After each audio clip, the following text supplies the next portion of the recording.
municipio de 2 de Mayo para brindar herramientas prácticas a las empresas del municipio, de la zona de influencia, de los que están aquí conectados, de cómo mejorar y hacer más productiva, más competitiva, más atractiva la empresa para resolver las necesidades y atender los deseos de los clientes, porque de eso se trata justamente la forma de sobrevivir.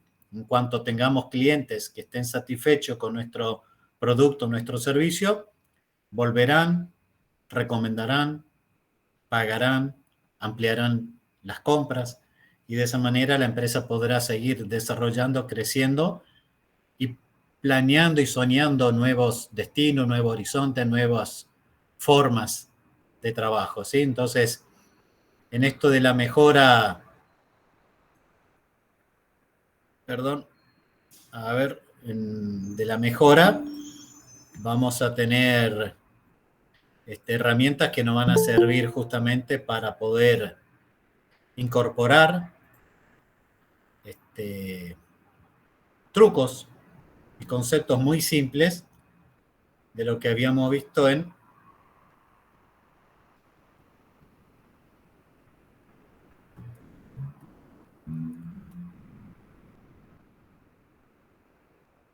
no está la presentación, ahí va a estar. Ahí está. Bueno, habíamos visto los 8 tipos de desperdicios. Hicimos un trabajo práctico la semana pasada en donde ustedes analizaron cuáles son esos desperdicios que a veces son imperceptibles y a veces uno no se acostumbra o creen que eso es parte del negocio. Y de acuerdo a cómo habíamos conversado y charlado, en realidad eso nos afecta, primero porque aumenta los costos, generamos una mala imagen, desaprovechamos recursos humanos, tecnológicos, materia prima, y en definitiva el que termina siendo perjudicado por todo esto es el cliente, que esperaba que nosotros le resolvamos el problema o el que quería que no, tenía el deseo de satisfacer alguna necesidad con nosotros y se vio frustrado. Acá hay cositas que nosotros podemos mejorar y por eso hoy vamos a hablar de las 7 herramientas de la calidad. Son herramientas que aparecieron ahí por esa época de los años 1950, 1960, 70. No había computadora, no había grandes recursos formados. Imagínense que muchas de estas herramientas fueron elaboradas en Japón después de la Segunda Guerra Mundial como parte de la reconstrucción. Fue todo parte de este sistema de mejora continua que hoy conocemos como Kaizen. Entonces aparecieron varias herramientas, más otras que se fueron sumando. Nosotros vamos a hacer un repaso por las 7, pero vamos a trabajar en algunas pocas hoy para capacitarnos y entender y aplicar en la empresa. No es que es lindo, que bueno, qué interesante. Lo van a aplicar porque si lo usaron hace 70 años, 60, ¿cómo no lo vamos a estar utilizando nosotros hoy? Y estas son las 7 históricas, originales herramientas de la calidad, porque ahora se conocen otras 7 nuevas herramientas. Son herramientas un poquito más sofisticadas, que necesitan un análisis un poco más detallado, pero con estas nosotros nos vamos a resolver, pero espectacularmente bien, muchas cosas. Así que vamos a arrancar por la número 1. En general vamos a ver un poco cuáles son las primeras. Tenemos el flujograma. Yo voy a poner el puntero. El flujograma es un diagrama de bloques, de formas que me muestra gráficamente un mapita del paso a paso de cómo yo fabrico algo, de cómo yo doy un servicio, de cómo yo hago algún proceso en la empresa, ¿no? ¿Cómo es el proceso de pagar a un proveedor? Y bueno, primero hay que recibir la factura, después hay que controlar el remito, verificar que esté todo bien, que coincidan los valores, las cantidades, si los productos están en condiciones, entonces y no hay observaciones, se acepta la factura. Eso entra en un circuito de pago que seguramente tendrá algún día de la semana en el cual se va a hacer el pago, ya sea por transferencia, por cheque, por efectivo, por la forma en que sea. Se va a generar el proceso de transferencia de pago, se va a emitir un recibo, ese recibo se va a juntar con la factura, se va a archivar eso en una carpeta porque después eso hay que llevar al contador.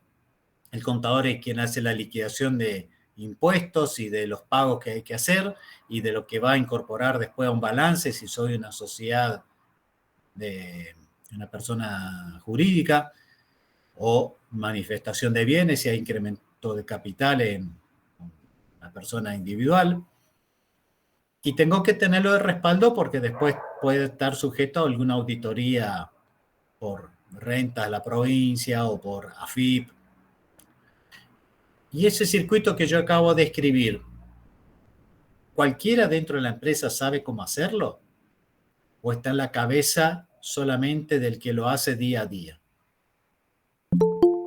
Y si esa persona se enferma y no viene, ¿quién hace el trabajo? ¿Quién sabe cómo se hace el circuito de lo que acabo de describir?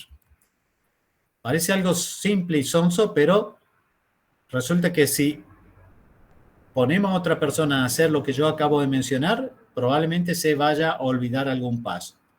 No vaya a tener en cuenta todo el circuito. Y ahí empezamos con los problemas. De que faltó controlar, no se archivó, no se llevó a tiempo, no se guardó en la carpeta correspondiente. Una serie de dificultades. Entonces, al tener el diagrama de flujo de cómo se hace paso a paso, no habría mayores problemas. El diagrama de Pareto fue de un concepto ideado o más bien descubierto por un contador italiano, allá por 1920 más o menos, en donde él, haciendo justamente trabajos para el gobierno de recaudación, impuestos,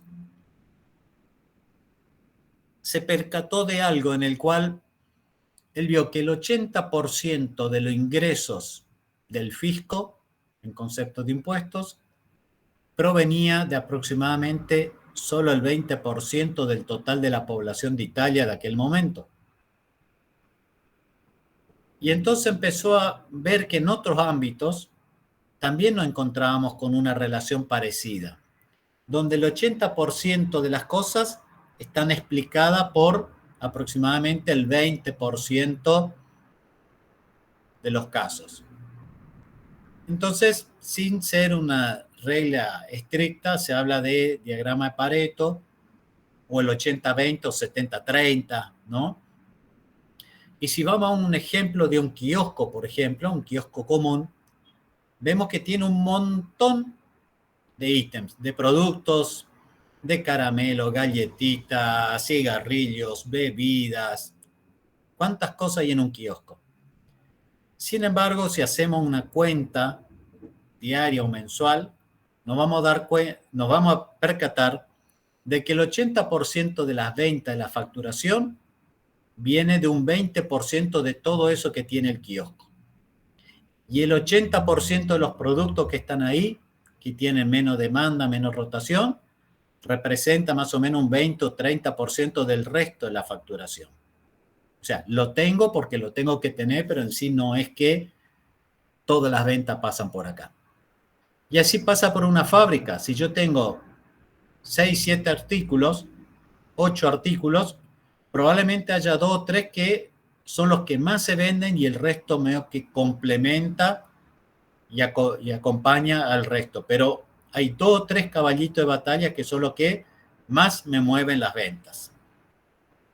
Eso es un poquito el concepto de Pareto. Cuando uno hace un análisis, se da cuenta de que el 80%, 70% de las cosas están explicadas por el 20 o 30% del universo. Después vamos a ver algún ejemplito un poco más, pero por ahora está ahí. Diagrama de Ishikawa fue desarrollado por el ingeniero Ishikawa, japonés, ingeniero Toyota, que trabajó en la reconstrucción de Japón junto con Edward Deming. ¿Se acuerda que nosotros vimos en la clase pasada el PDCA? Planear, hacer, verificar y actuar, que es la rueda de Deming, de cómo íbamos planificando una mejora y ejecutándola y logrando paso a pasos. Bueno, Ishikawa desarrolló lo que se conoce como también diagrama de causa-efecto o espina-pescado. Justamente acá el dibujito lo representa porque lo que sería la cabeza del pescado es el problema, y estas son todas las posibles causas que me puede estar generando este dolor de cabeza acá. Este lo vamos a ver nosotros. Después, control estadístico de procesos o gráficos, planilla de control, lo vamos a ver algo. Tenemos las hojas de control, que son las planillas para anotar las variables de ventas, las variables de producción, cuántos productos salió bien, cuántos salieron mal, cuántos clientes atendí hoy, cuántos clientes se quejaron, una planilla de control. Nadie en general en Argentina tiene costumbre de anotar y de registrar, ni siquiera el Estado prácticamente. Uno busca información estadística para ver de determinadas cosas y falta información por todos lados.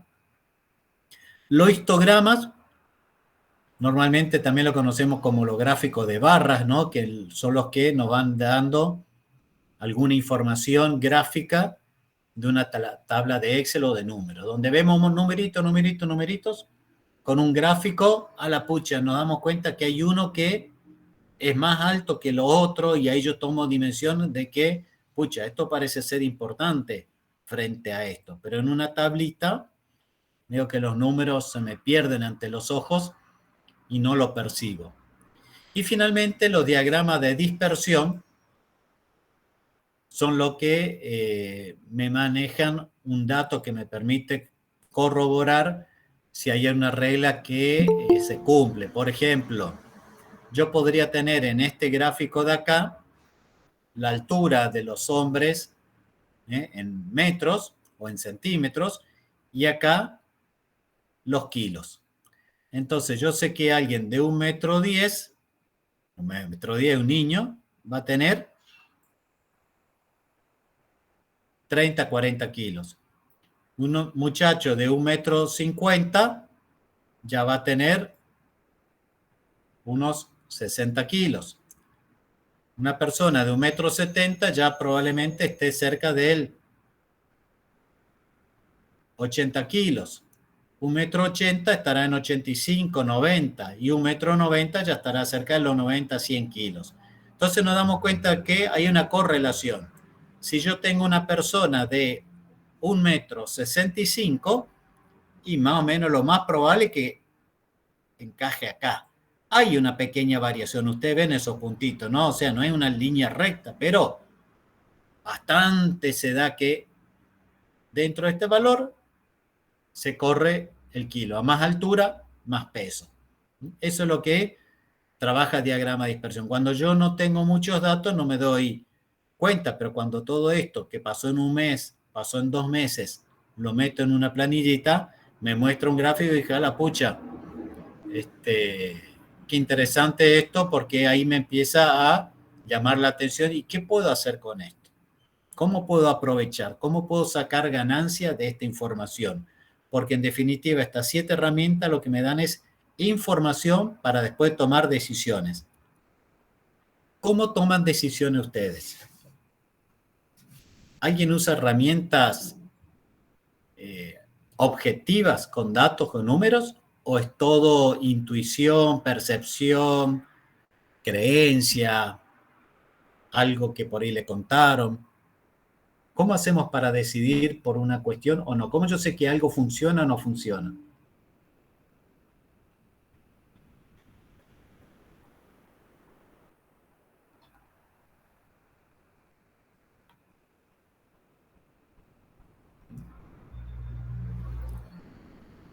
El silencio me da a entender que... Sí, Nosotros, buenas tardes. buenas tardes. Nosotros por ahí somos un poco nuevos en este tema, pero vamos recabando información y actuando según la experiencia que tenemos, ¿no? No tenemos tan detallado porque no somos tan grandes, pero es nuestra manera de manejarnos es así, según la experiencia que vamos teniendo, a prueba y error sería.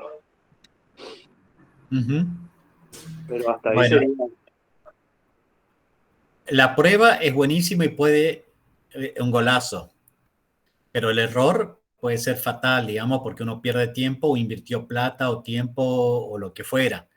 Y normalmente cuando uno se maneja así son más error que pruebas favorables, ¿no? O sea, suele ser más frustración que éxito. Entonces, si bien la intuición y la experiencia es importante, pero al tener una herramienta estadística que me permita algo tan simple como esto, tener algún parámetro de referencia como un bastón, una pasamanos, una apoyatura, la decisión que yo pueda tomar es mucho más lógica, más saludable y puedo tener más probabilidad de éxito, o sea, de que lo que yo quiero lograr lo puedo hacer porque hay algo que más o menos respalda y justifica lo que yo estoy haciendo. Entonces, es importante que aprendamos a usar algunas de estas herramientas para poder dejar de intuición solamente, pálpito, ¿no? Como decíamos por ahí, dejar de usar el palpitómetro y el logímetro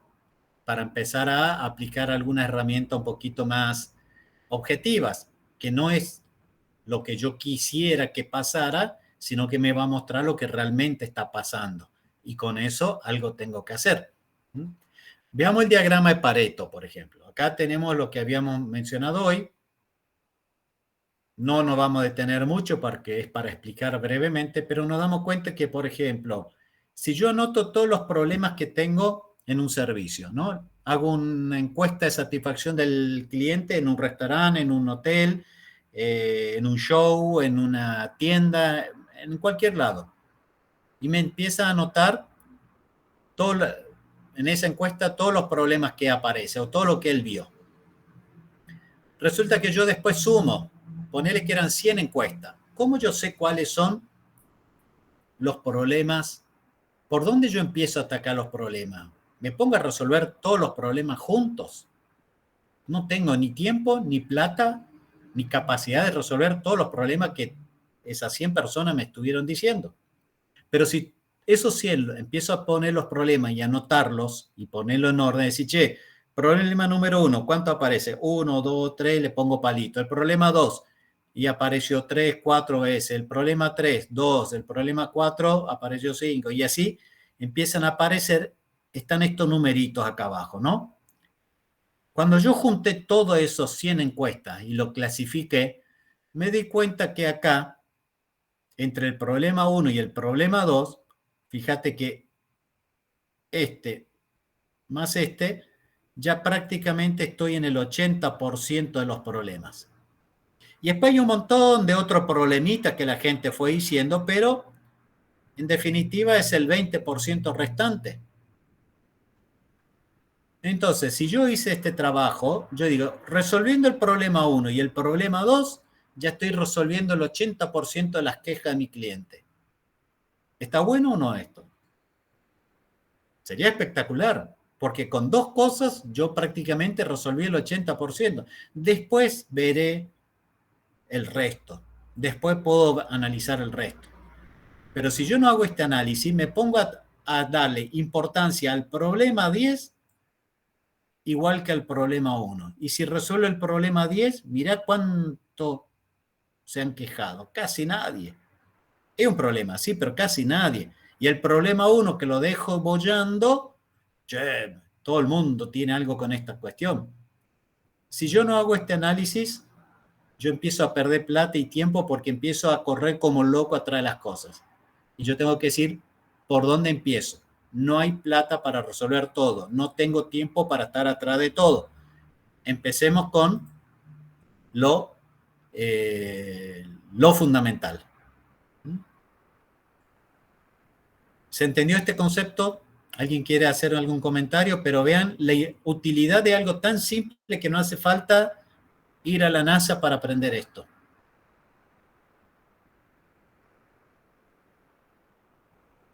Diagrama de Pareto.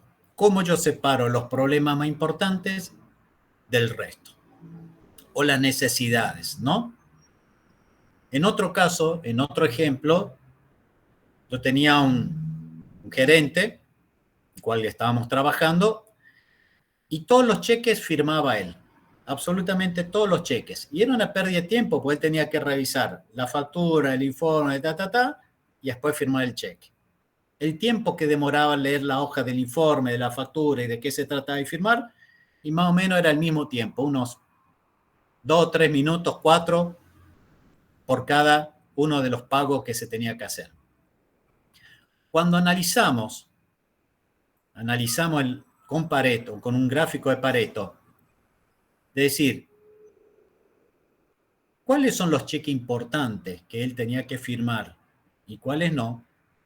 En ese momento estábamos hablando de cerca de 20.000 pesos, hace unos años atrás, unos cuantos años atrás, donde los cheques de menos de 20.000 pesos eran el 80%.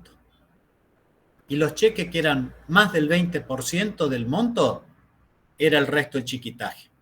O sea, el resto de los valores. Con lo cual se estableció una norma, un procedimiento dentro de la empresa en donde se hizo un corte. Todos los cheques de menos de 20.000 pesos lo iba a firmar un administrador. Total, el control de 20.000 pesos no es un número significativo en el cual pueda haber una maniobra fraudulenta, una estafa, una equivocación, lo que fuera.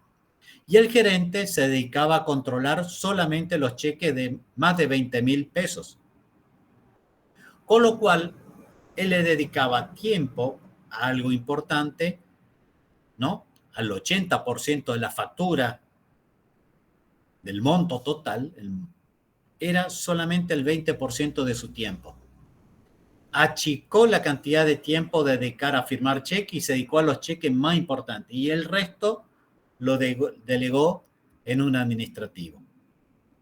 Entonces él tenía tiempo ahora para dedicarse a las cosas importantes de la empresa y no estar controlando cheques de menores valores que lo podía haber realizado cualquier otro.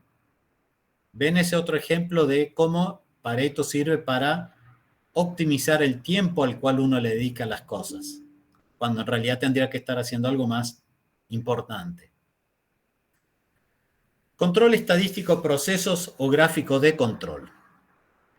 Esto es una planilla que uno lo arma en una hoja cuadriculada, lo puede usar en una computadora, en el Excel, donde quiera, pero esto se usaba en hojas cuadriculadas en aquella época. Y se ponía, por ejemplo, si tuviéramos acá la medida,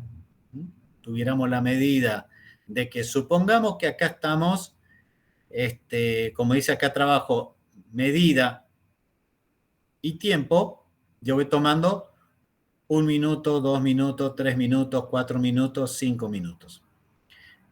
Entonces yo lo que tengo acá, por ejemplo, es, supongamos una máquina que llena bolsa de hierba.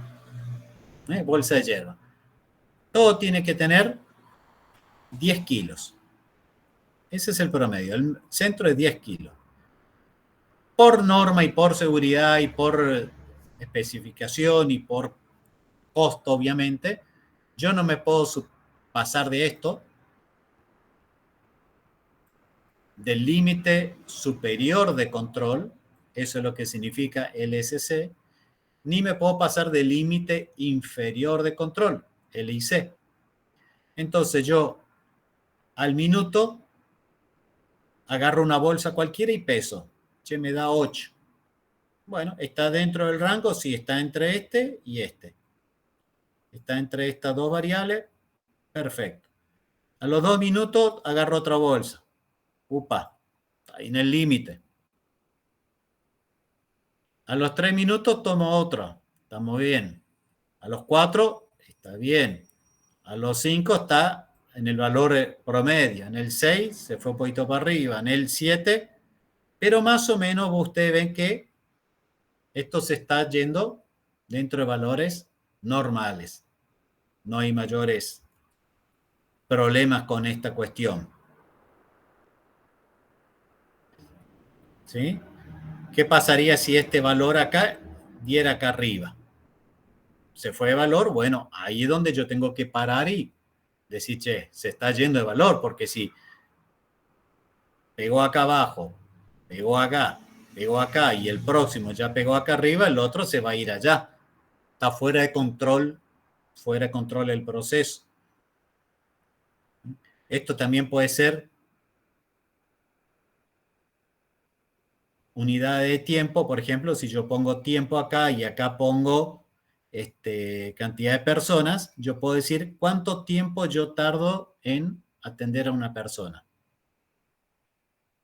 No puedo tardar menos de 5 minutos porque es lo que normalmente se demora, pero tampoco puedo demorar más de 8 minutos. Entonces yo sé que una persona va a estar atendida dentro de los 5 y 8 minutos. Y ese es el tiempo de control. Cuando se hace una llamada telefónica a un call center, te toman el tiempo. ¿Cuánto tiempo demoró la operadora en atenderte? Todas nuestras operadoras se encuentran ocupadas. Aguarde, por favor. Ese tiempo de espera se mide como calidad de servicio.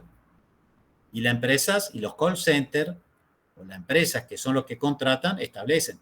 Vos a los clientes tenés que atenderlos dentro de los 2 minutos de haber llamado.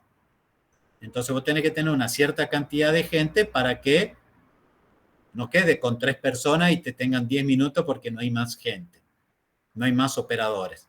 Entonces, dentro de 2 minutos te tiene que atender. Y después que te está atendiendo, ¿cuánto tiempo debe demorar en resolverte el problema? Porque tampoco se va a quedar hablando con vos una hora, por más que te está atendiendo. Dentro de los próximos 5 o 10 minutos, depende de él, te tiene que resolver.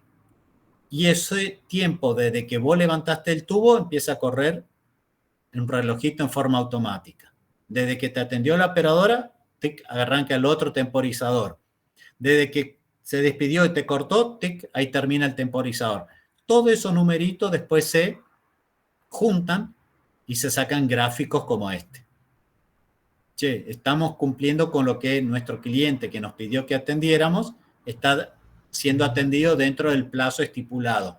Y el tiempo de atención, dentro de los 5 minutos, se le dio una solución al cliente. Estoy inventando, digamos, variables, pero es como normalmente se utiliza ese concepto. ¿Dónde más lo puedo utilizar? Acá, por ejemplo, en una llenadora de bebidas. Yo puedo tener niña negra, que es el nivel deseado. Y puede estar entre esta línea punteada roja y entre esta. Ahí más o menos entre medio de esa, más o menos podría haber.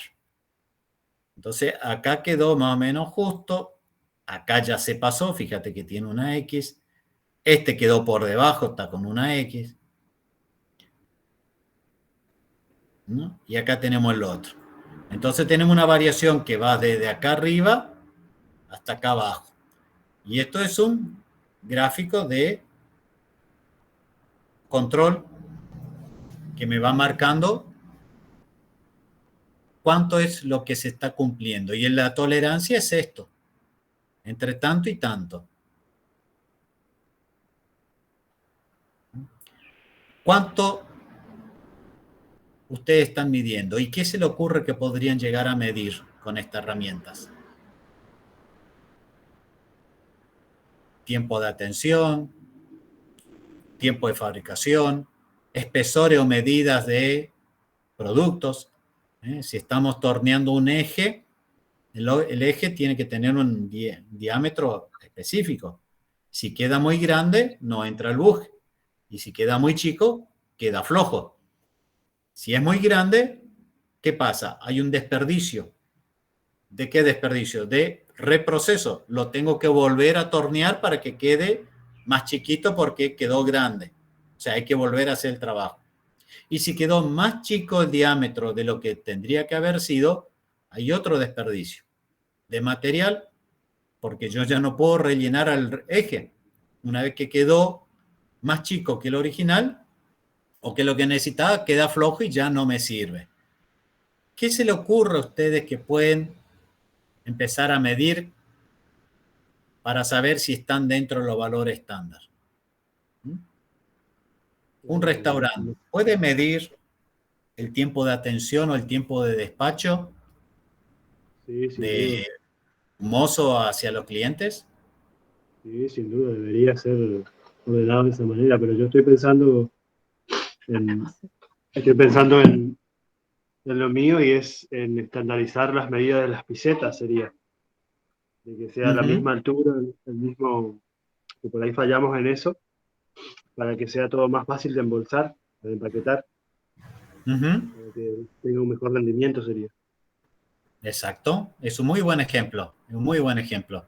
Por ahí uno tiene un sistema más o menos manual, pero no hace falta medir todas, pero cada tanto, qué sé yo, cada 10 pisetas, ponele, vos decís, bueno, vamos a medir. Y vos ves si más o menos se va manteniendo, o decís, bueno, las otras 9 estuvieron dentro del valor. Medí la número 20, la número 30 y vas anotando. Y ahora vamos a ver una planillita justamente que sirve para tomar estos registros. Este gráfico de control es una de las herramientas muy simples y el otro que se complementa con este es la planilla de inspección. Fíjense qué computadora que usaban los muchachos en esa época, ¿no? Es otra vez una planilla dibujada a mano, con reglas, con líneas. Y entonces teníamos marcado acá arriba, que para este caso el 2.7 era el límite superior y este era el límite inferior, 1,7. ¿No? Y acá teníamos las veces. Cada vez que yo saco algo o un producto, voy marcando una X. Saco un producto, mido. ¿Cuánto da? 2,1. ¿Listo? Marqué una X acá. Después me dio 2,2. Tac. Me dio 2,5. Tac. Después me dio 2,1 otra vez. Le marco otra vez. 2,5. Después me dio 2,7. Upa, estoy en el límite ya. Después me dio 2,1. Y así yo voy haciendo y me doy cuenta, digamos, de 0, 5, ¿no? Fíjate que acá pusimos 1, 2, 3, 4, 5. 1, 2, 3, 4, 5. ¿No? Uno va completando 5 crucecitas por cada bloque. Después lo que hago es sumar. Acá me aparecieron 9, 19, digo, acá no se ve bien. Acá 17, acá aparecieron 16. O sea, yo sumo cuántas crucecitas. Y esto fue variando, ¿no? A lo largo del día me marcó un poquito acá, un poquito allá, un poquito. Y cuando yo miro este gráfico, fíjense qué interesante, ¿no? Apareció bastante el 2,5 y el 2,1, como que ahí medio dos picos, pero en general después esto va hacia los costados, se va distribuyendo. Si yo hubiera tenido como número valor el 2,3, tendría que estar prácticamente todo acá. Pero siempre hay una variación, hay un margen de error. Hay productos que no aceptan un margen de error tan amplio. Y hay otros que sí, más o menos dentro de esto y dentro de esto no pasa nada, estamos bien. ¿Sí? ¿Qué puede ser? El diámetro, puede ser el peso, puede ser el tiempo de atención, cuánto tiempo tardo en atender. Le puedo aplicar un montón de cosas a este tipo de datos. ¿Les parece simple, sencillo, complicado esta planilla? Es muy interesante, Roberto. No, no, no resulta complicado para nada. Vamos a ver algunos gráficos más, alguna herramienta más. Una vez que yo tengo esta planilla que yo recolecté todos los datos, acá sí puedo tomar decisión. Acá sí yo puedo decir, che, se me está desparramando, no, parece que mi tornito, lo que yo tenga, tiene, si fuera un eje, por ejemplo, tiene cierto juego, ¿no? Porque me da entre tanto y tanto. El peso, che, mi balanza no anda muy bien porque me está tirando entre 2,3 kilos y 1,7 kilos y 2,7. Se está moviendo demasiado, ¿no? Tendría que ajustar un poco más, ser más preciso.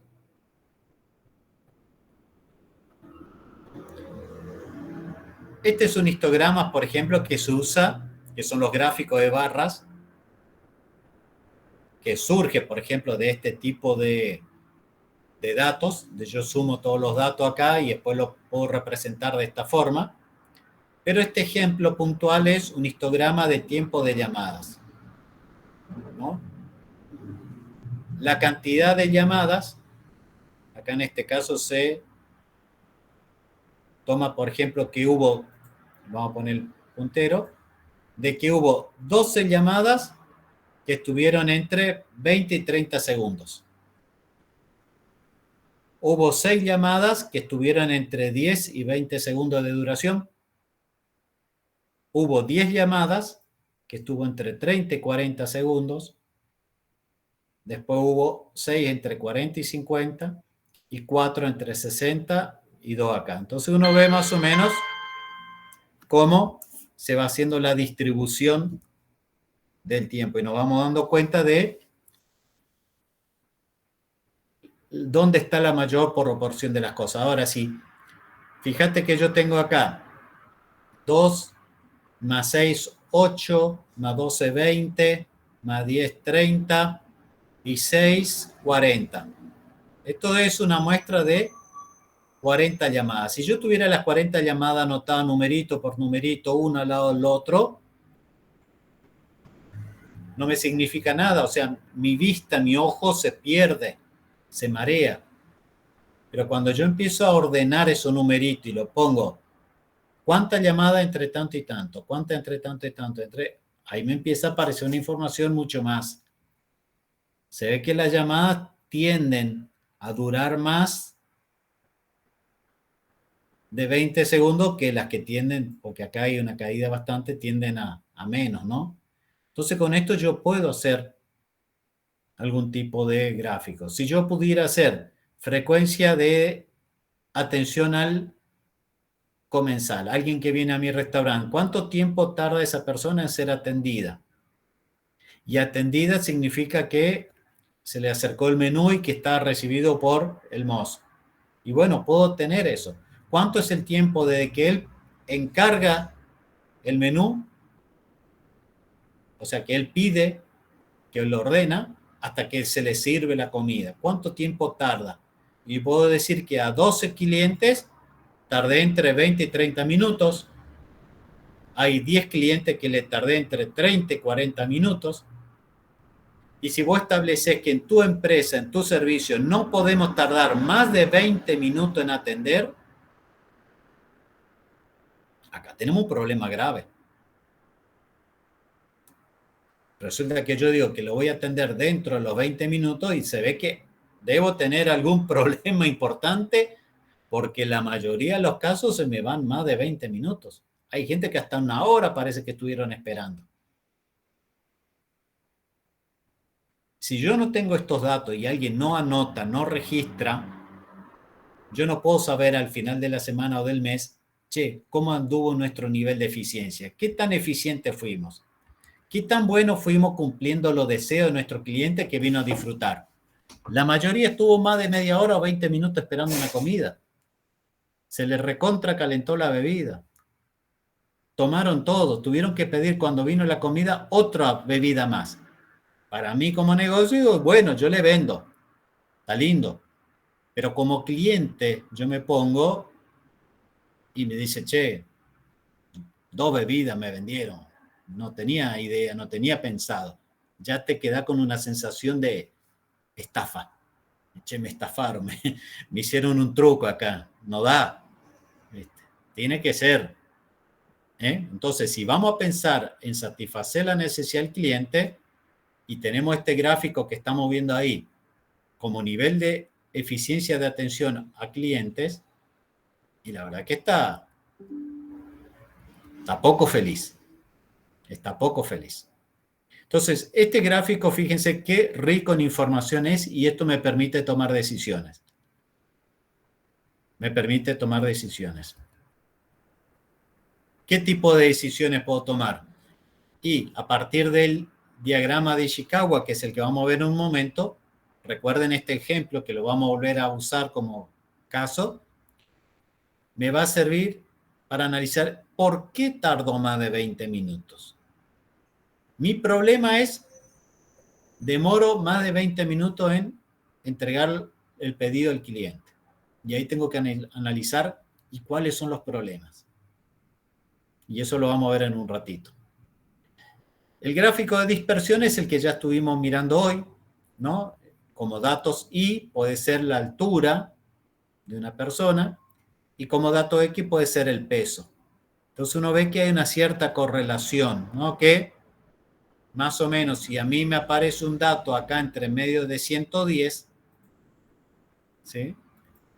Supongamos yo tengo el 110, yo puedo más o menos saber de que si está el 110 y más o menos esto va a caer por acá.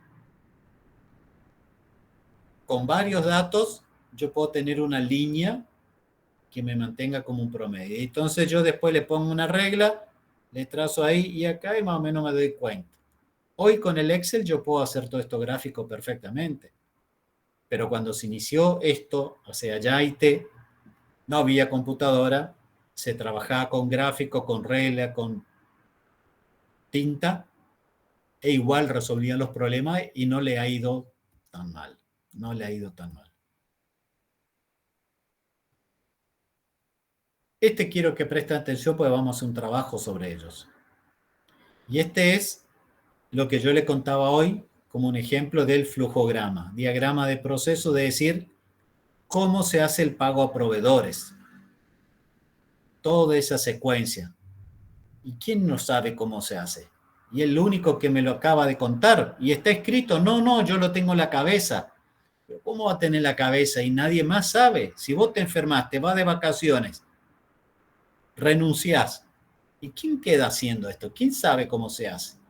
¿Cómo yo puedo enseñar a alguien a hacer las cosas correctamente?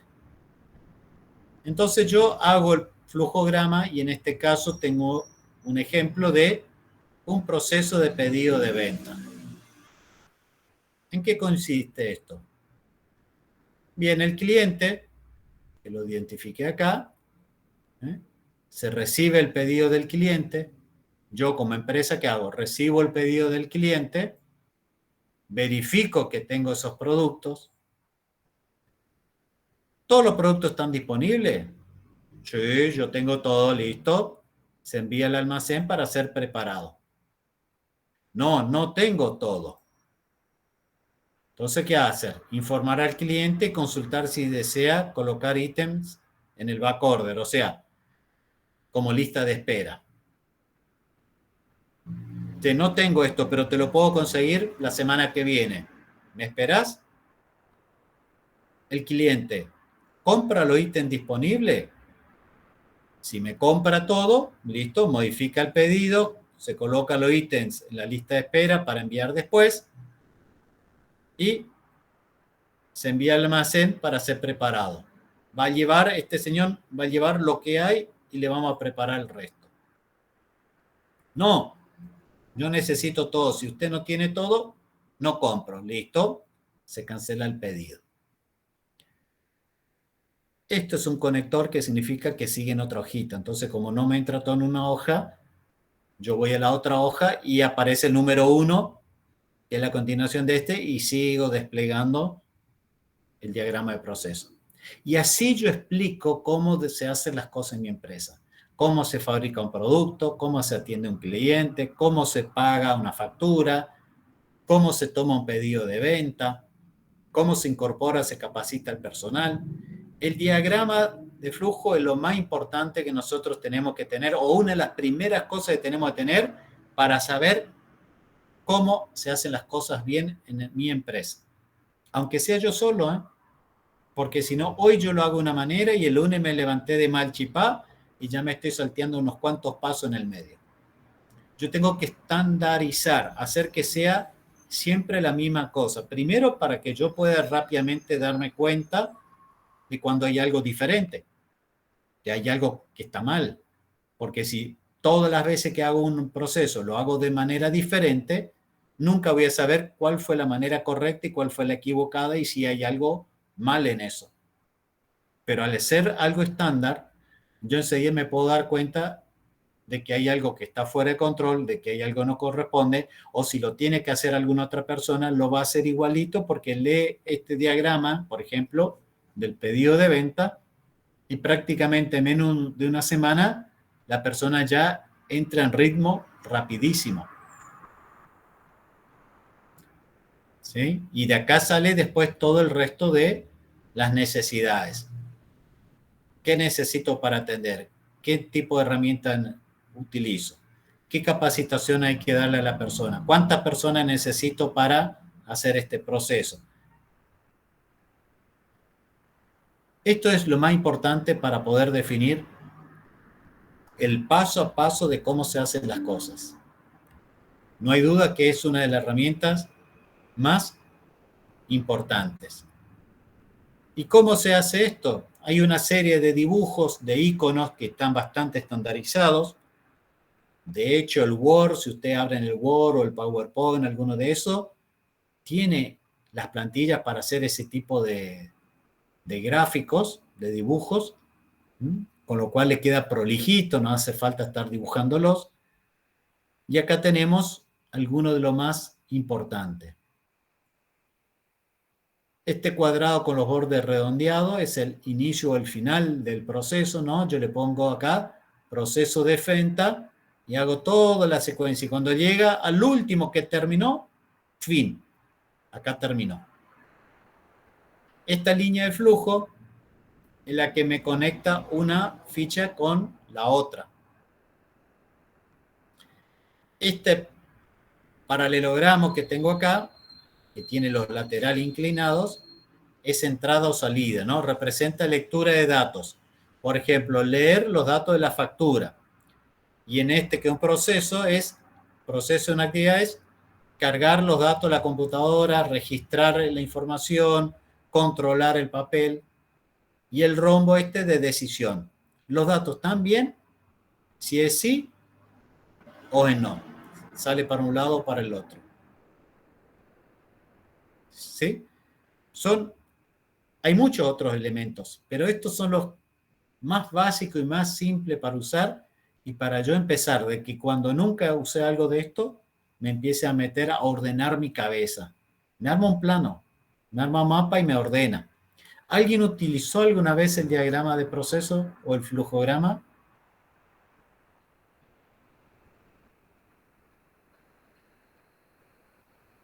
¿Alguien escuchó hablar de esto? ¿Lo vio?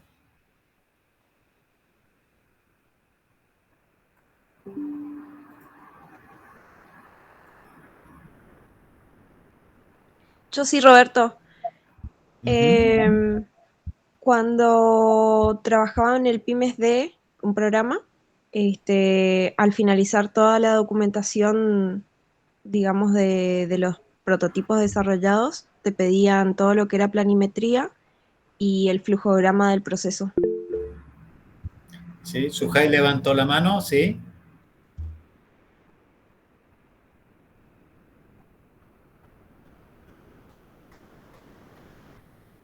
Sí, Sujay, adelante. Suheil, estás muteada. Ahí está. Buenas noches. Bueno, yo sí lo vi en muchas ocasiones en la universidad para explicar el proceso de inscripción o para explicar el proceso de cualquier, por ejemplo, procedimiento que se tenía que hacer para hacer algo. Pero fíjese, o sea, lo importante que es de repente pues aplicarlo para la empresa. Uno no lo sabe pues lo importante que es todo esto. Exactamente, es muy, muy simple de usarlo y es tan clarificador porque me va con cuadritos mostrando las cosas importantes. Vean, yo tengo acá el procesador de texto, el Word, ¿no? Acá en insertar, uno va acá en formas y ahí están todas, ¿no? Y acá están las formas que usan en general, ¿no? Para los diagramas de flujo y ahí están, ¿ven? Entonces, pueden arrancar con uno y le ponen. Entonces, después le ponen el otro.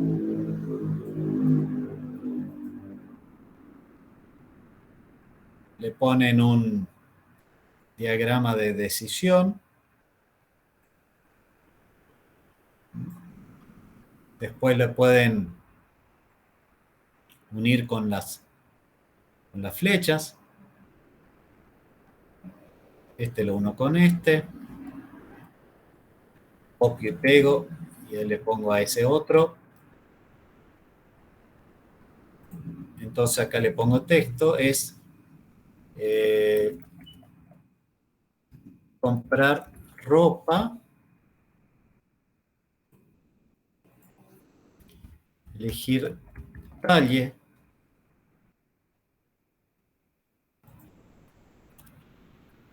¿queda bien?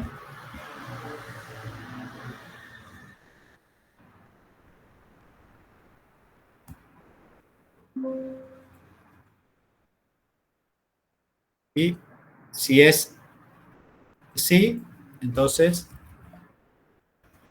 comprar producto.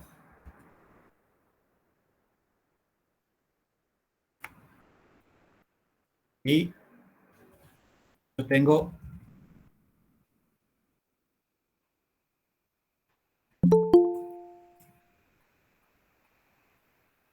ahí, comprar bien. Y si no está bien, ¿qué es lo que puedo hacer?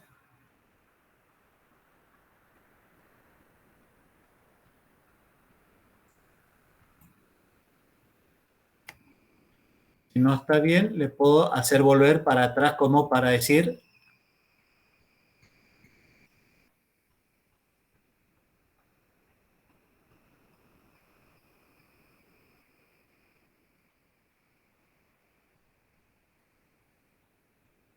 de elegir otra vez otra talla. No me quedó bien ese dibujito.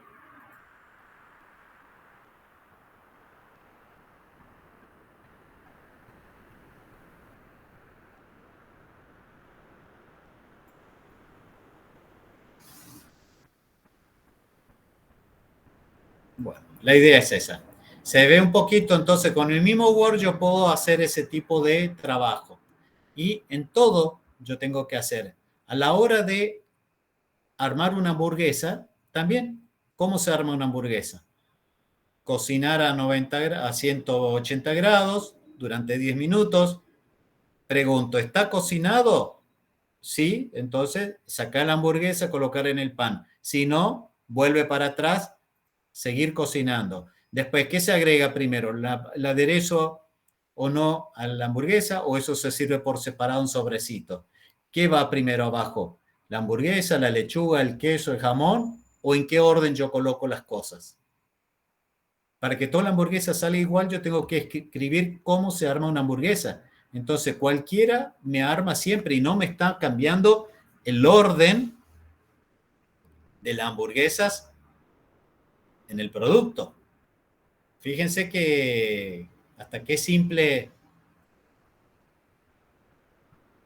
y qué utilidad tiene en algunos casos utilizarlo, ¿no? Cuando uno va a McDonald's, va a encontrar todos estos manuales de cómo se elabora la papa frita, cómo se prepara la hamburguesa, cómo se limpia el piso, cómo se atiende a la gente, cómo se cobra, cuál es el paso a paso. En una estación de servicio, este diagrama de flujo de proceso también lo tiene el playero. Recibir al automovilista, preguntar, ¿quiere la combustible premium? ¿Le lleno el tanque? ¿Sí o no? Si me dice que sí, lleno el tanque. Si no, le ofrezco de la otra. Él, de acuerdo a lo que me va respondiendo, yo ya tengo todas las preguntitas y cómo yo tengo que hacer. Reviso el aceite. Si me da OK, levantar el capó, verificar la varilla, ofrecer el aceite, cobrar el aceite. Todo este diagrama lo tiene un playero de estación de servicio con el fin de ¿qué? De que todos atiendan igual y todos tengan oportunidad de vender más de lo que yo quería gastar en ese momento. Me controló el agua, me controló el aceite y en eso encuentro oportunidad de, che, le falta aceite, le falta líquido freno, le falta esto. Y ahí me vende. Pero todo está, no como el playero se le ocurre, están enseñados a trabajar de esta manera. Y nosotros tenemos que hacer nuestra empresa aunque sea yo mismo, yo solo, tengo que tener una forma de trabajar estandarizada. Si en el día de mañana tengo que agregar algún secretario que me ayude en alguna temporada o alguien que viene a ayudarme los fines de semana donde estoy me atorado, tiene que saber cómo trabajar igual que yo, no dejar que él lo haga como a él le parece. Entonces, ese mapita es el que a mí me va a permitir trabajar. Y acá estamos con el primer trabajo del día. Completar la práctica del flujograma, que es el trabajo práctico 2. Ustedes lo tienen, yo les voy a mostrar acá para que lo puedan visualizar, pero todos lo tienen que tener entregado ya de la vez anterior. Así vemos de qué se trata. Actividad de flujograma. Para comprender el problema que se quiere resolver, es fundamental determinar cómo funciona el proceso. El diagrama de flujo es una buena ayuda para lograrlo y para buscar sistemáticamente oportunidades de mejora. El diagrama de flujo es una representación gráfica de la secuencia de actividades, movimientos, operaciones y otros eventos que ocurren en un proceso.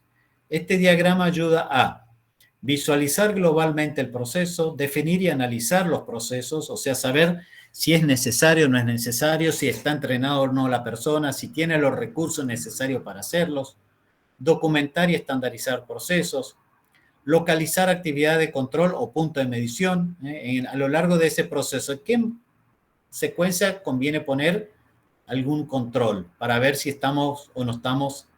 Yo tengo que medir, supongamos tengo todo el diagrama de proceso de cómo se atiende el mozo a los clientes. ¿En qué momento del proceso yo hago la medición de si lo atendió o no lo atendió en tiempo? ¿Le entregó o no le entregó en tiempo? ¿En qué momento del diagrama de proceso yo puedo hacer esa medición? Y lo agrego. En este punto, tomar el tiempo, medir. Identificar etapas clave o potencialmente problemáticas. Planear y coordinar responsabilidad en diferentes áreas. Trabajar sobre el diseño de nuevos procesos. Entonces, ¿qué es lo que ustedes van a hacer ahora? Es seleccionar un proceso de la empresa y elaborar el flujograma que represente cada paso con sus instancias de decisión, preparación de una documentación u otros. Así que bueno, la codificación lo pueden hacer de distintas maneras. Acá están algunos ejemplos de cuáles son los símbolos más usados. Y tienen un ejemplo de un flujograma un poquito más complejo que el que vimos, para que ustedes entiendan cómo esto me sirve por todos los caminitos que yo vaya, termino acá en un fin de expedición. Termino en un fin de expedición. Fíjense que algo tan complicado tiene un inicio y tiene un final. Y acá en el medio aparece un control de calidad, varias preguntas en función de la respuesta, va por un camino, va por el otro. Eso que tengo en la cabeza, yo debo de poder escribirlo. Entonces aquí tienen algunos símbolos que son los que habitualmente se utilizan y ustedes lo pueden y lo deben aplicar ahora para elegir ese proceso de la empresa y hacer el trabajo. Son las 20:05, vamos a tomarnos unos 10 a 15 minutos máximo para que ustedes puedan bosquejar y ahí quiero escuchar las propuestas de ustedes, cómo lo han resuelto, qué dudas les ha generado, qué reflexión les trajo al hacer este práctico. ¿Estamos de acuerdo todos?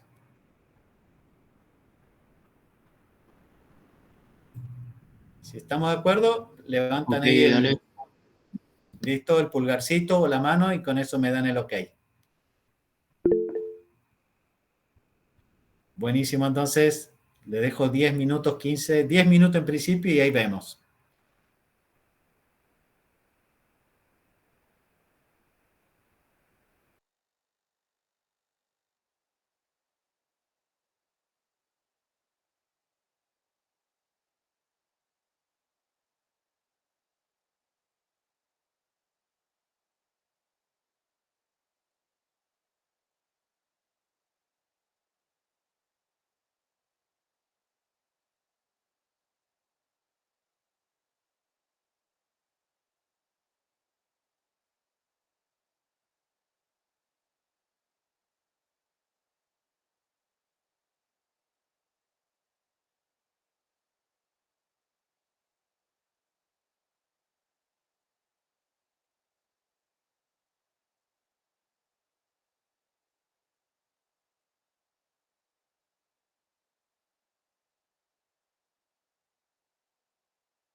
¿Cómo les fue?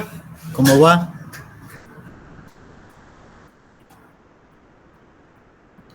¿Complicado sintetizar lo que tiene en la cabeza en algunos pocos cuadritos?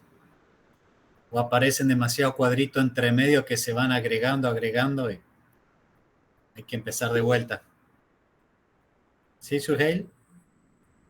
Bueno, por acá sí hicimos el ejercicio de una llamada telefónica de un cliente que desea información de las cabañas.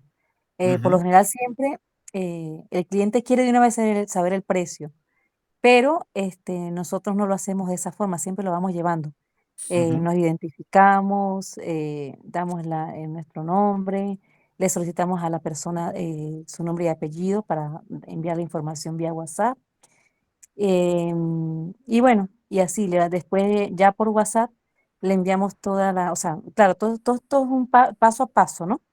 Ujú. Ya por WhatsApp, pues le vamos dando la información de las cabañas, del lugar, enviamos fotografías del lugar, después enviamos fotografías o videos de las cabañas que ellos quisieran alquilar, y ya finalmente le damos el precio.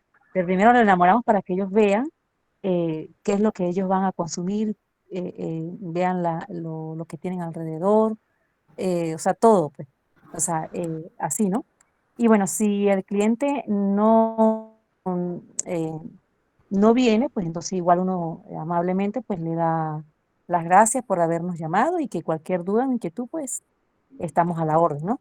Ahora, si el cliente decide tomar la reserva, pues se procede entonces a decirle de cuánto es la seña, pasarle el cebú, luego que haga el depósito y bueno, pedirle los datos finales para la reserva. Pero así, bueno, claro, todo esto es un paso a paso, pero sí es bueno que uno lo tenga todo anotado, pues para que el que venga después, pues haga el mismo procedimiento o se pueda mejorar, pues.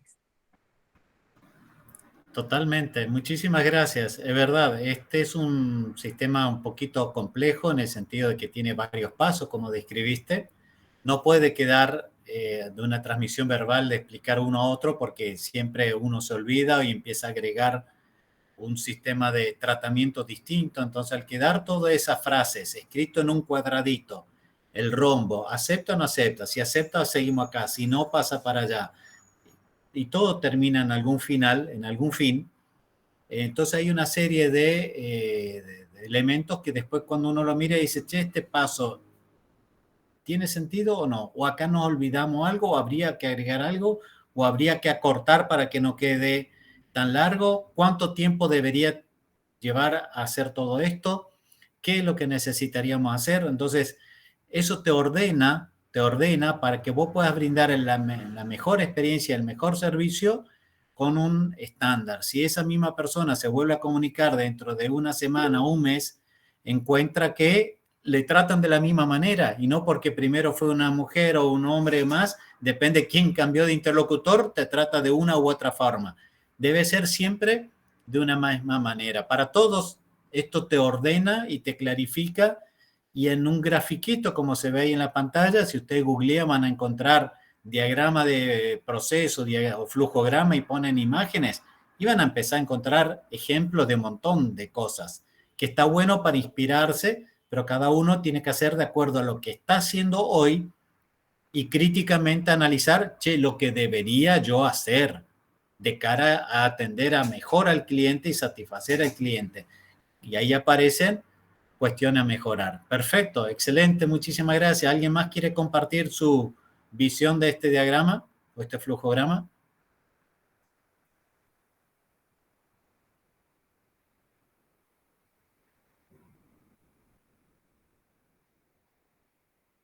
Recuerden que Más queda que como tarea. compartir una consulta, ¿podría tener distintos fines los procesos y no solamente Eh, volver a un solo fin? no, vas a tener algunos vericuetos de que se va a tener ramificaciones, pero en algún punto o va a tener que tener algún fin, digamos, no puede quedar en el aire titilando, digamos, che, ¿y acá qué hago? ¿No? O sea, esa es una de las cuestiones que muchas veces me pasa cuando trabajo en la empresa, ¿no? Vamos todo por la positiva, sí, sí, sí, sí, pero si en esta pregunta te dice que no, o en esto la respuesta es no, ¿y qué hacemos acá? Y bueno, acá en realidad Bueno, hay que pensar qué hacemos. Tenemos que darle una salida, no siempre por el positivo, como que todo va ok, todo lindo, pues hay preguntas que son para un camino o para el otro. Vos fíjate en el ejemplo que usted tiene en el PDF, hay como 2 o 3 preguntas enganchadas, 2 o 3 diamantes de decisión enganchados.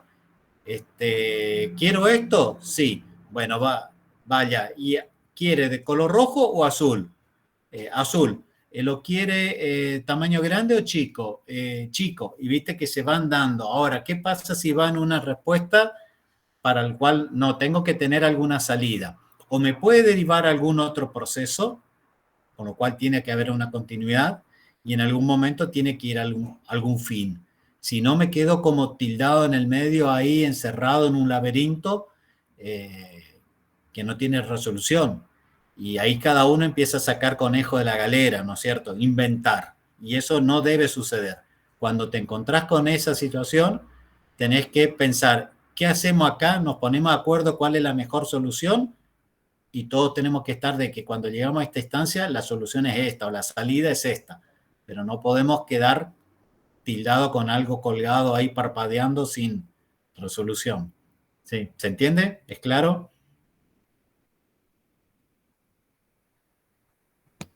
Sí, sí, perfecto. O sea, Bien, ahora gracias. que me explicaste, me cerró la conclusión que esto es como diagramar un algoritmo, sería, o sea, ciertos pasos para resolver una problemática o realizar una actividad. Y, o sea, sí o sí tiene que tener ese fin, no puede quedar abierto. Totalmente.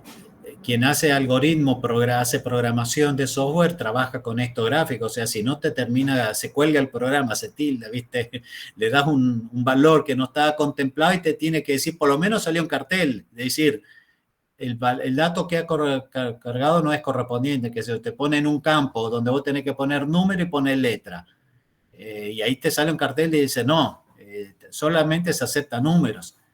Y no te deja seguir hasta que no ponga número. Cuando vos pones número, ahí continúa. Si vos le insistís con la letra, va a quedar dando vuelta a vuelta hasta que alguien resuelva por colocar número o te vas del programa. Pero si no, alguien pusiera letra y nadie advierte, y se tildó, se colgó y quedó todo ahí, digamos.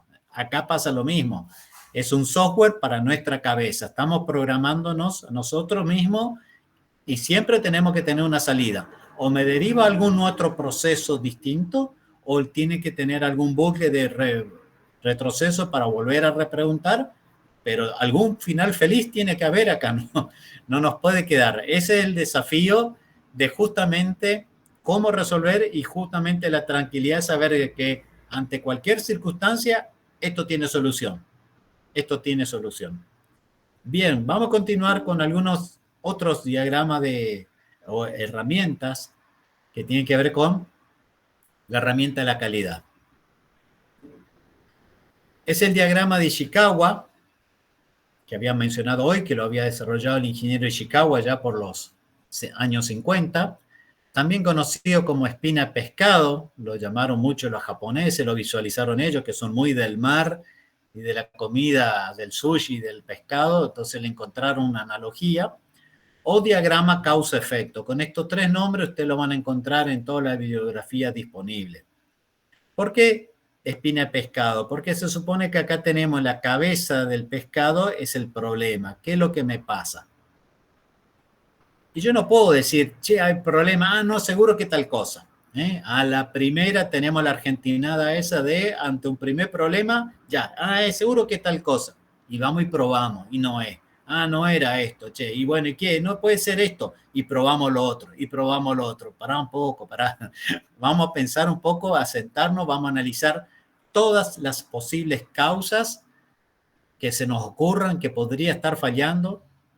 Empezamos a tachar la que no corresponde porque vamos a mirar dónde está pasando el problema y vamos a verificar la que sucede y la que no sucede. Y de sorpresa nos podemos encontrar con muchas posibles causas que no se nos hubiera ocurrido que sea el inconveniente.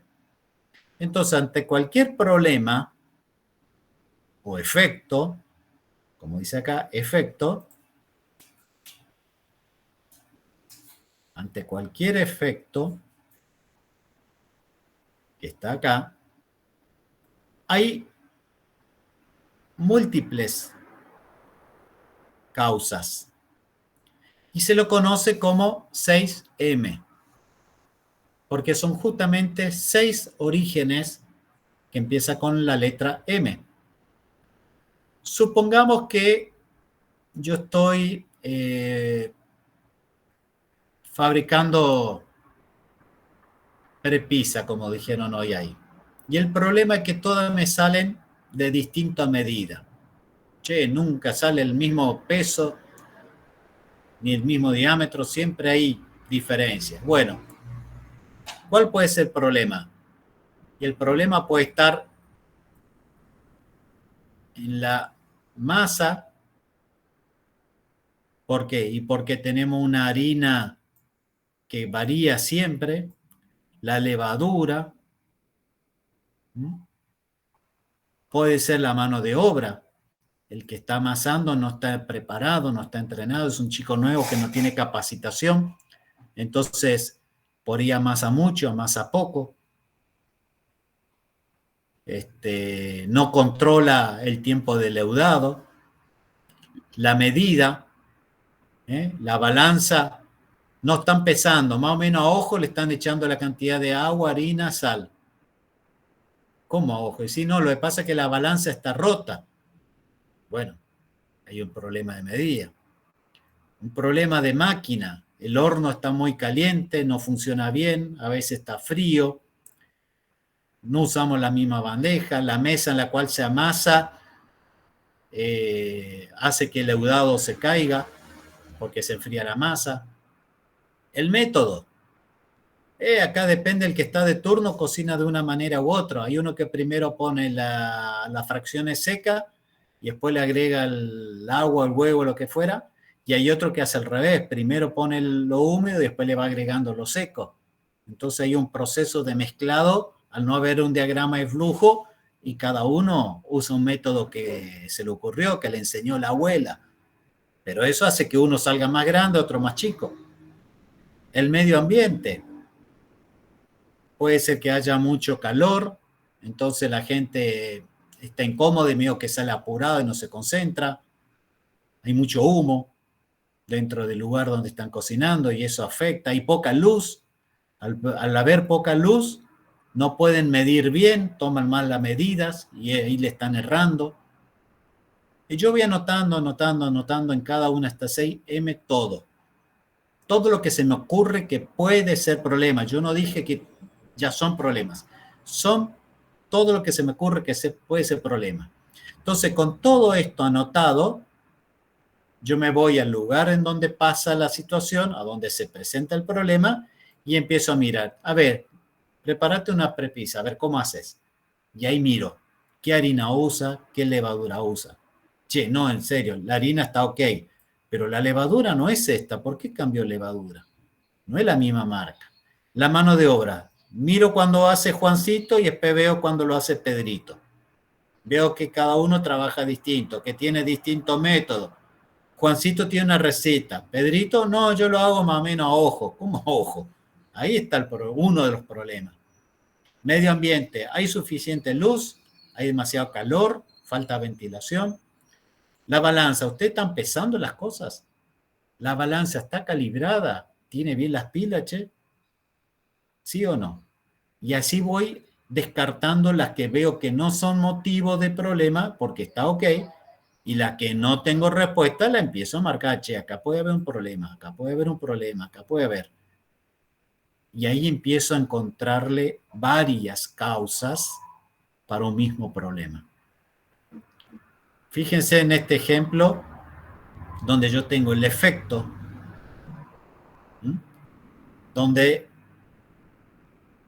el problema aparece descrito aquí, y yo tengo el eje troncal como la espina del pescado y las 6M, que son las 6 causas principales: máquina, material, medición, mano de obra, medio ambiente, y empieza a haber subcausas, ¿no? De esta causa puede salir una, como yo dije, la máquina. ¿Qué puede ser? Y la máquina sobadora no aprieta o no no hace bien el sobado, no comprime bien el rodillo. ¿Y por qué no comprime bien? Una subcausa. Porque tiene juego el buje. ¿Y por qué tiene juego el buje? ¿Y por qué no tiene mantenimiento? ¿Y por qué no hicimos mantenimiento? ¿Y por qué nos olvidamos de hacer mantenimiento? Bueno, hagamos mantenimiento, arreglemos, corrijamos y la máquina deja de tener juego y empieza a sobar parejo y como corresponde. Y así yo voy anotando causas y subcausas de por qué y por qué y por qué. Toda la que a mi cabeza se me ocurre. Por eso está interesante a veces trabajar con 2 o 3 personas o más, las que están involucradas un poco en el proceso, para que todos tiren así lo que se le ocurra. Che, ¿qué puede ser? ¿Qué puede ser? ¿Qué puede ser? Después vamos a ir a revisar en el lugar a ver si esto que vos comentaste o mencionaste pasa o no pasa. Si esto no está sucediendo, la tacho, no es causa. Pero habrá algunas de esas que hemos mencionado y no hay respuesta. Y dice, che, ¿y esto? ¿Y esto acá? Che, mirá cómo se prende y apaga la lucecita acá, los numeritos de la balanza. Ah, no, sí, ese hay que darle un golpecito porque si no, no marca. Y claro, hay veces que marcó bien el peso y hay veces que andaba medio la pila atravesada o gastada y marcó cualquiera. Y ahí le dieron de más o le dieron de menos de materia prima y eso hizo que trabaje en la variación del efecto.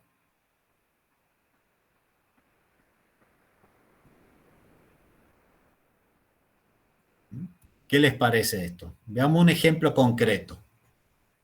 Supongamos acá lo que se está planteando es una entrega, un delivery incorrecto, dañado y retrasado. Este es el problema que tiene la empresa. ¿Y qué es lo que hizo con este diagrama de espina pescado? Bueno, vamos a ver mano de obra. A ver, ¿qué puede ser? Mira, la gente no conoce las calles, entonces se pierde y llega retrasado. ¿Y por qué no conoce las calles? Y no tiene un mapa de la ciudad. Va, viene, se guía, hay un corte. Que el personal hace un mal manejo de productos, entonces llega dañado. ¿Por qué? Porque lo tira así, no lo acomoda, pone cosa pesada arriba de la otra que está más frágil. ¿Y por qué? Y falta capacitación. La gente no sabe qué es frágil, qué no es frágil, porque no hay ni una identificación, por ejemplo. Entonces no sabe cómo reconocer y cómo acomodar la mercadería en la caja. Che, puede ser vamos a ver por métodos. ¿Qué pasa? Y las recetas no están detalladas, entonces llega cualquier producto. Decía AAA, pero tenía un numerito y ese numerito no está, entonces hay productos diferentes con nombres idénticos. Hubo confusión, entonces ya el que delivery, o sea, el que entrega, ya le dieron mal, de movida, ya salió con la cosa equivocada.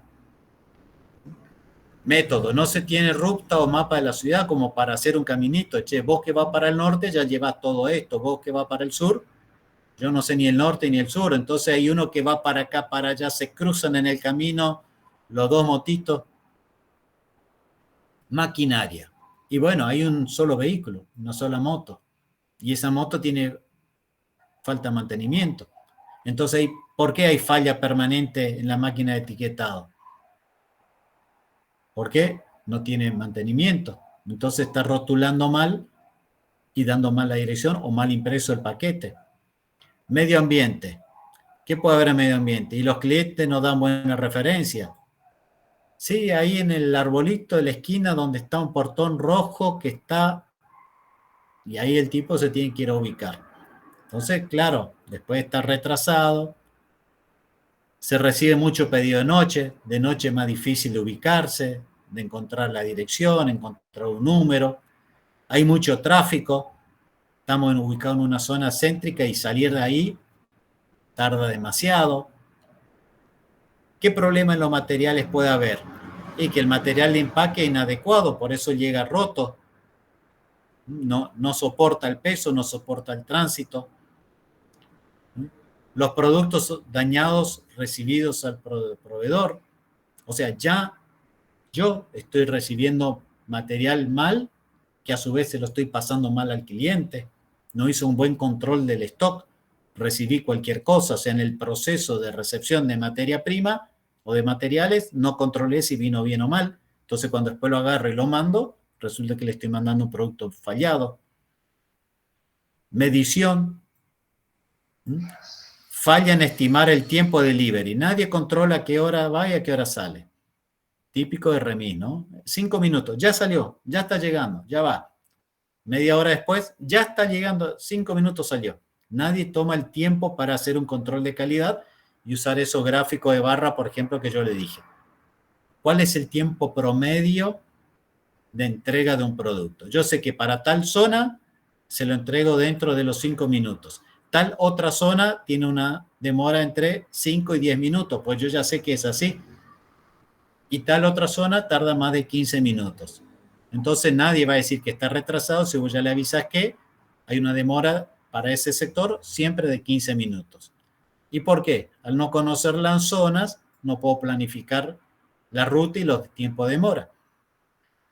Yo anoté todo esto en mi espina de pescado o mi diagrama de causa-efecto y ahora voy a empezar a ver cuando hacen el delivery. Manden, salgan. Y ahí empiezo a mirar. Le pregunto al muchacho, ¿vos conocés la ciudad? Sí, tengo acá el mapa, tengo el GPS, tengo el Google, funciona, lo uso. Bueno, listo. Entonces, que no conozca no es un problema porque tiene un mapa de la ciudad en el GPS y dice, a ver, ¿cómo voy a agarrar la caja? ¿Cómo lo guardas?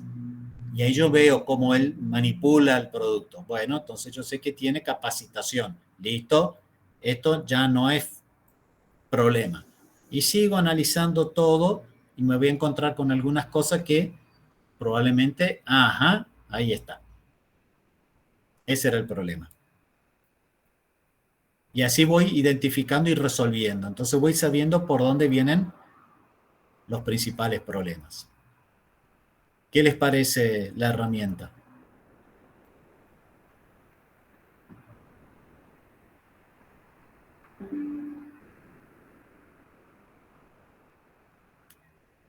Si creen que es buena la herramienta, vamos a hacer un ejercicio, porque estos son ejercicios para usar ahora y siempre.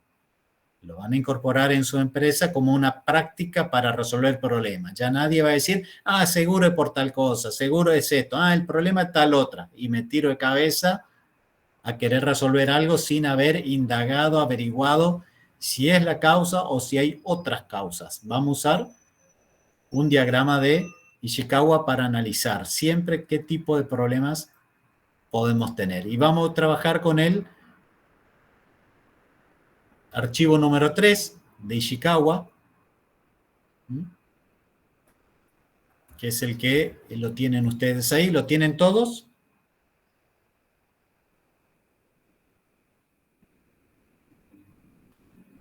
Lo que tienen que hacer es seleccionar un problema, o sea, un efecto que es habitual en la empresa, aunque sea sonso, tonto, no importa que quieran resolver un problema complejísimo ahora, algo para que ustedes adquieran hábito de cómo se trabaja y completen todas las posibles causas de cada una de esas 6M.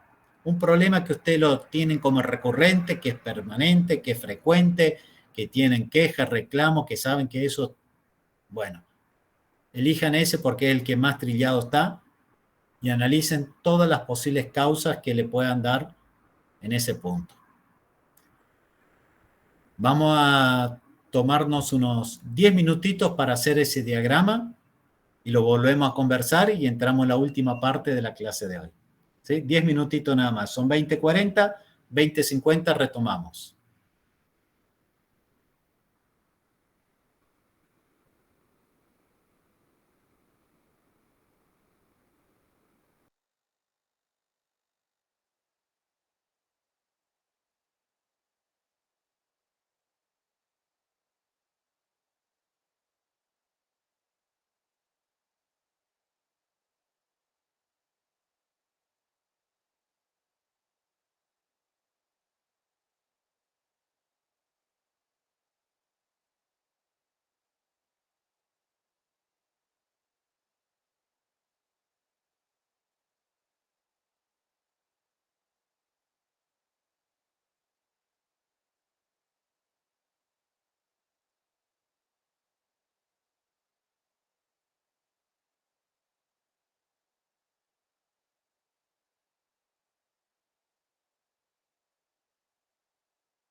¿Y cómo anduvo la espina pescado?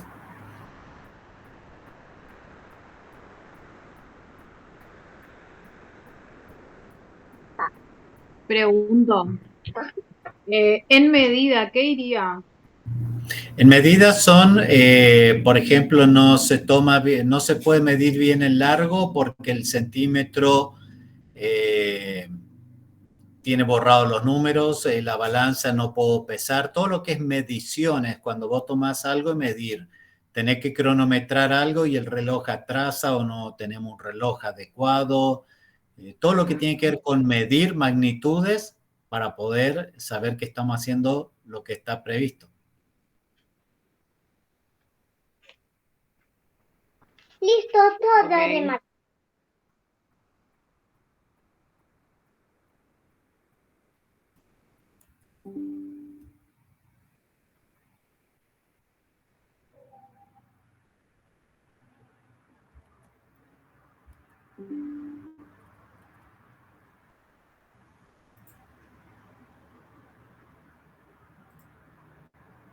En el caso que teníamos del ejemplo del delivery incorrecto, dañado y retrasado, dentro de medición, una de las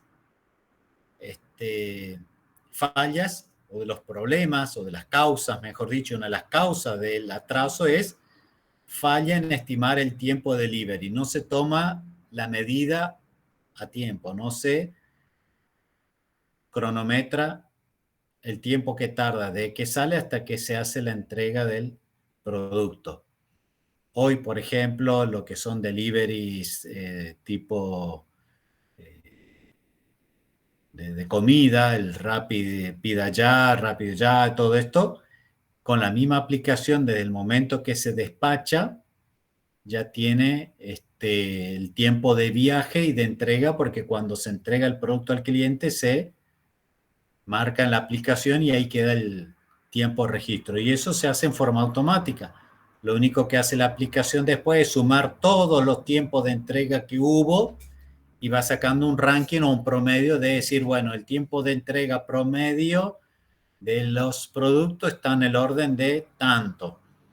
Cuando se supera un cierto margen, ya uno puede pensar de colocar alguna sucursal de delivery en aquella zona, porque yo atendiendo desde acá estoy fuera del plazo de entrega.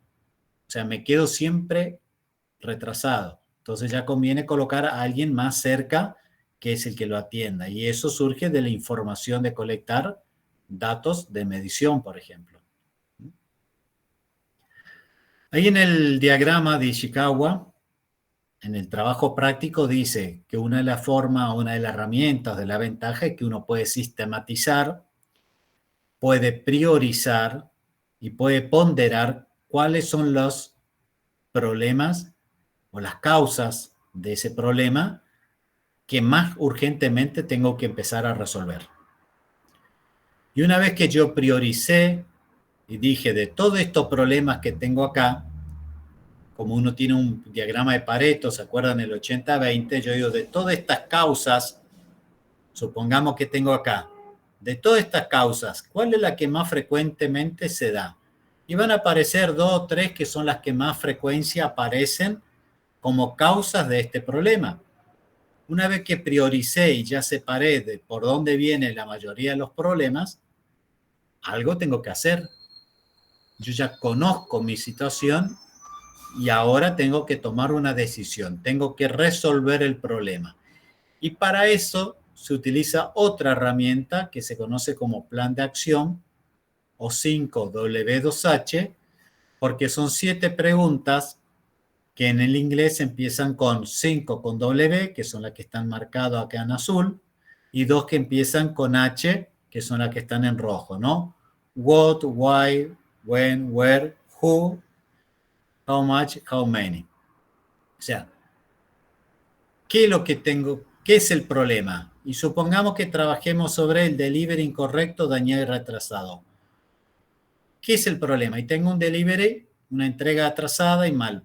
¿Y por qué tengo que resolver ese problema? Y porque afecta la rentabilidad de la empresa, hace perder clientes, perdemos plata porque hay sobrecostos, hay muchos reclamos, o sea, hay una serie de motivos que por qué yo tengo que resolver ese problema. ¿Cuándo? Y lo tengo que empezar a resolver a partir del lunes. Durante 5 días tengo que implementar un plan de acción para resolver la situación. ¿Dónde? Y en el sector de delivery. A ver, ¿quién es el que despacha el producto? ¿Quién recibe el producto? ¿Quién entrega el producto? Ahí es donde yo tengo que ir a analizar cómo vamos a resolver. ¿Quién? El encargado de delivery, por ejemplo, es el responsable de buscarle solución a este tema. ¿Cómo? Bueno, ahí voy a escribir cómo voy a hacer las cosas ahora.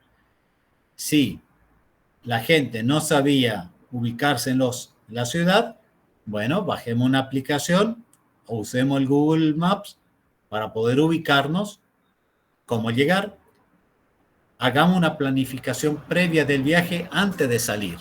Antes de arrancar, miro en el mapa y digo, tengo que ir por tal avenida hasta allá, doblar a la izquierda, 2 cuadras más, una. Bueno, ya más o menos me ubico. Entonces, demoro 2 minutos más o 1 minuto, pero yo ya salgo con un mapa un poquito más mental de cómo es el recorrido. ¿Cuánto? Y bueno, vamos a probar ese método nuevo durante 15 días y vamos a analizar si seguimos teniendo atrasos, si seguimos teniendo productos deteriorados, si tenemos productos mal entregados.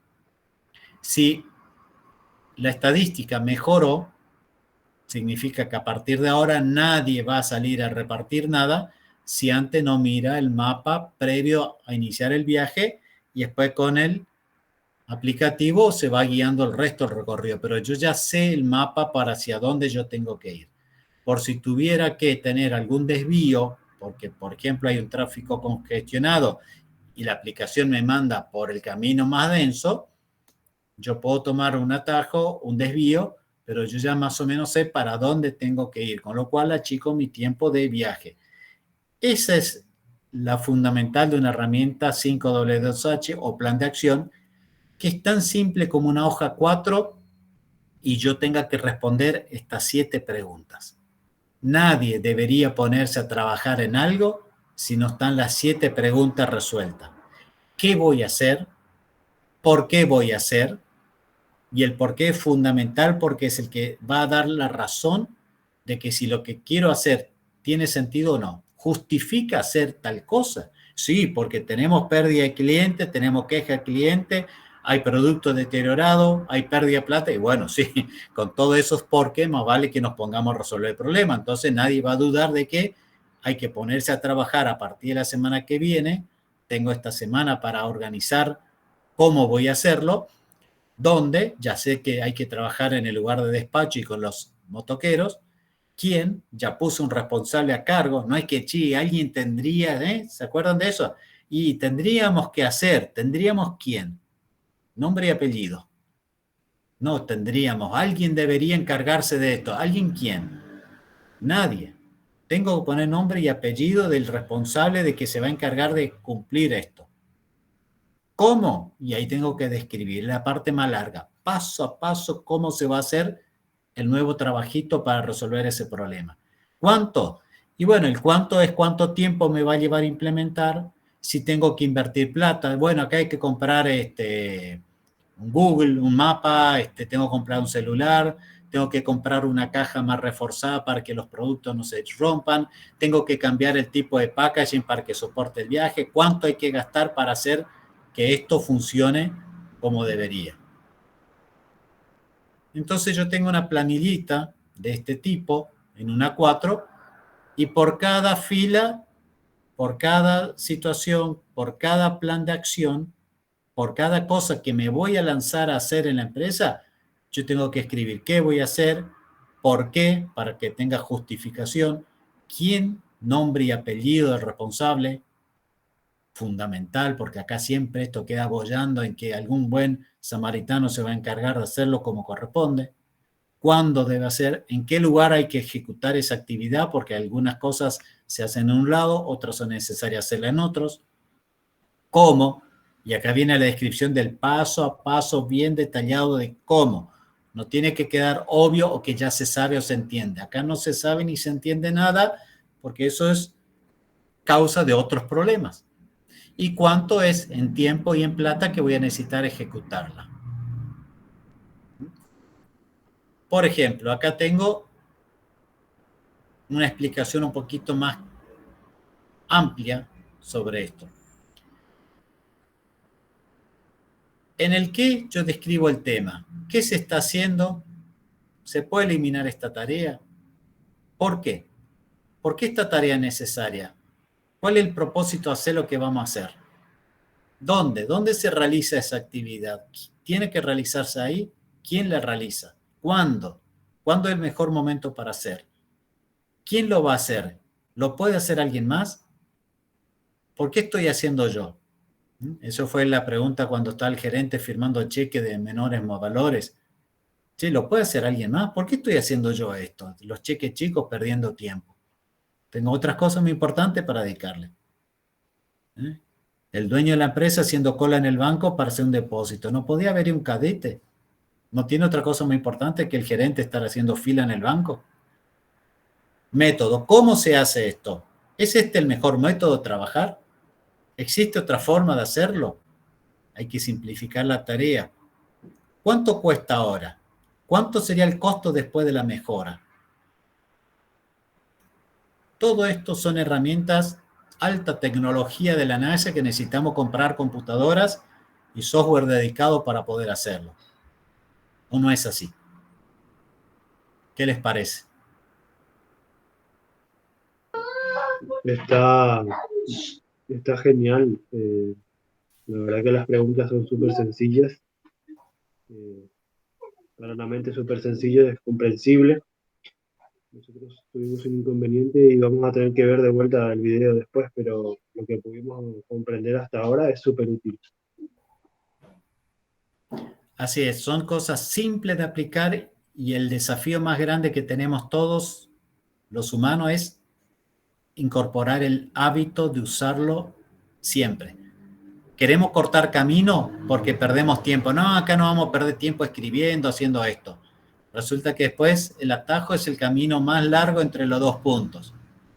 Terminamos enroscados en cada solución que no nos lleva a ningún lado, solo por el capricho de no, a mí no me va a decir nada, yo no me pone a analizar, esto es así, mira acá es fácil, el problema es tal cosa y se resuelve tal así. Y no es así tan siempre. Entonces, más vale pensar un poquito, gastar un poco de papel, un poco de virome, un poco de lápiz, mate de por medio y pensemos por lo menos un día, 2 días. Si ya venimos sufriendo con el problema hace varios días, démosle un poquito de análisis, usemos las herramientas y vayamos por la solución definitiva, única, más económica, más eficiente y que resuelva el problema o la necesidad del cliente.